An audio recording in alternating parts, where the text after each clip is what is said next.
అనుక్షణం ప్రజాపక్షం me today 9 news.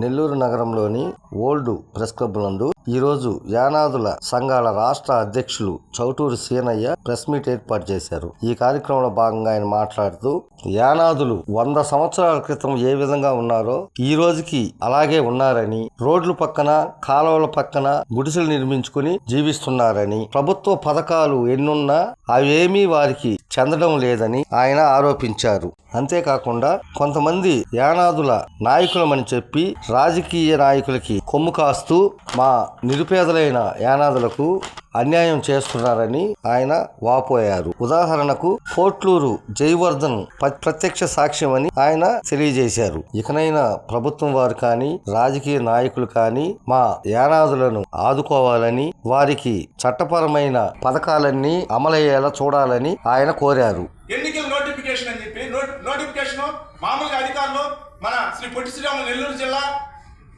Collector గారు పంపించారు, చర్యలు తీసుకున్నారు, వచ్చింది. దానికి కూడా ఇప్పుడు మా వల్లనే ఇది వచ్చింది, నోటిఫికేషన్ వచ్చింది.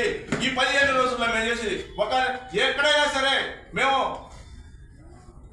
జిల్లా కలెక్టర్ కానీ ఎస్పీ కానీ ఇచ్చినప్పుడు 15 రోజులు టైం ఇస్తుంది.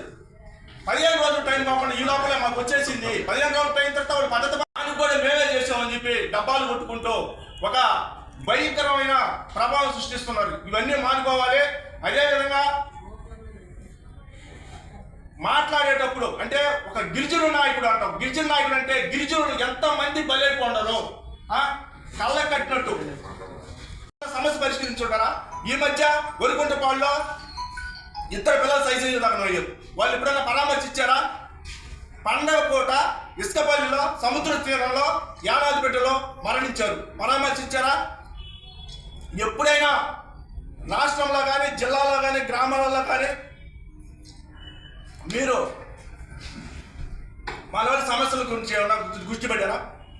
ఇది ఎందుకు చెప్తానంటే మీ వల్ల నష్టపోయిన నేను ఒక బాధితుడిని.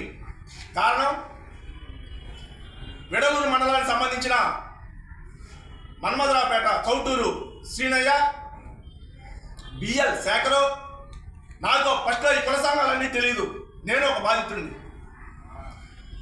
నేను నష్టపోయి వాళ్ళకి ఫోన్లు చేస్తే నీకు న్యాయం చేస్తానని చెప్పి నన్ను పోట్లూరు జయవర్ధన్ నా వ్యాపారాలు అన్నీ దెబ్బతినిపోయి నా కుటుంబంతో ఇబ్బందులు పడుతుంటే నేను ఆ డబ్బులు పెట్టుకోవాలని చెప్పడం జరిగింది. దీంతో నా సమస్యలన్నీ ఆపేసేసి నన్ను ముంచి లాస్ట్కి నన్నే భయపాత్రులు చేసి నీ మీద తప్పుడు కేసులు పెడతామని చెప్పి నన్ను అన్యాయం చేశారు. ఆ రోజు నేను ఒక బాధితుడిని, నేను గుర్తు రాలేదా మీకు? ఈరోజు డబ్బా కొట్టుకుంటున్నారు మేము నాయకులు అని చెప్పి.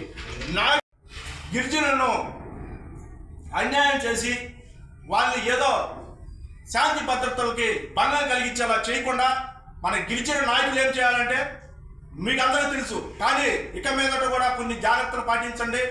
ఎందుకంటే టెక్నాలజీ పెరిగిపోయింది. ఇప్పుడు మీరు చేసే అన్యాయాలన్నీ కంటికి కట్టినట్టు కనిపిస్తున్నాయి. మళ్ళీ దాచుకోవడం ఎందుకంటే రోడ్డు మీద పడేశారు. నా కుటుంబంతో కూడా ఇప్పుడు సొంత ఊరు విడిచిపెట్టి నేను బాడీలో ఉండాల్సిన పరిస్థితి వచ్చింది. అలాంటి పరిస్థితుల్లో నేను చెప్పిన చౌటూరు మనాలపేట చౌటూరు సీనయ్య, బిఎల్ శాఖని ఆశ్రయించడం జరిగింది. వారు మనకి మేయర్ గారు సెవంతి గారు ఉన్నారు, మన యానాది బిడ్డ సహాయం చేస్తారని చెప్పి పలుసార్లు చాంబర్కి తీసుకెళ్ళడం జరిగింది. కానీ నా సమస్యలు ఒకటి కూడా చేయలేదు. వాళ్ళు ఎవరు చేయలేదు, తీసుకోపోయిన వాళ్ళు చేయలేదు, ఆమె చేయలేదు. ఈ విధంగా నేనేమంటానంటే ఒక గిరిజనుల మీద మీరు వచ్చేటప్పుడు ఫస్ట్ మన సమస్యల మీద పోరాడండి. చాలా మంది